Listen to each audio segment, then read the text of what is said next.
పచ్చని కొండలతో చుట్టుముట్టిన ఓ ప్రశాంతమైన గ్రామంలో హనీ అనే ఆనందంగా ఉండే చిన్నారి నివసించేది.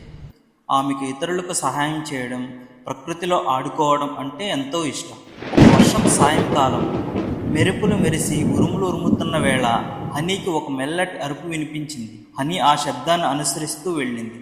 వర్షానికి తడుస్తూ ఒక వణికిపోతున్న చిన్న కుక్కపిల్లను చూసింది. హనీ ఆ కుక్కపిల్లను ఇంటికి తీసుకెళ్ళింది. నెమ్మదిగా తుడిచి వెచ్చటి పాలను ఇచ్చింది. ఆమె ఆ కుక్కకు పప్పీ అని పేరు పెట్టింది. ఆ క్షణం నుంచే వారు ఎంతో మంచి స్నేహితులయ్యారు. హనీ మరియు పప్పీ ఎప్పుడూ కలిసే ఉండేవారు. వారు పొలాల్లో ఆడుకుంటూ సూర్యాస్తమయాన్ని చూస్తూ సంతోషంగా నవ్వుతూ గడిపేవారు.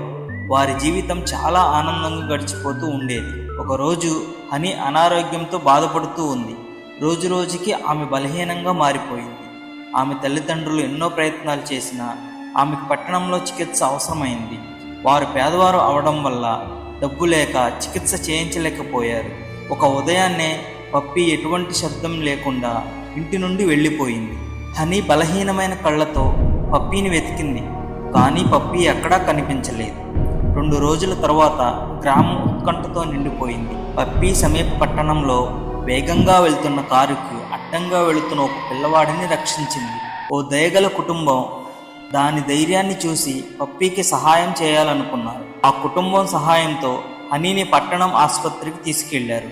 ఆమె నెమ్మదిగా కోలుకుంటోంది. ఆ సాయంత్రం పప్పీ తిరిగి వచ్చింది.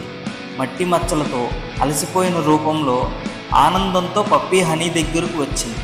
మొత్తం గ్రామం విరోచితుడైన ఆ చిన్న కుక్క పిల్లను చూసి అందరూ మెచ్చుకున్నారు. ఆ తర్వాత హనీ పప్పీని బలంగా హత్తుకుంది.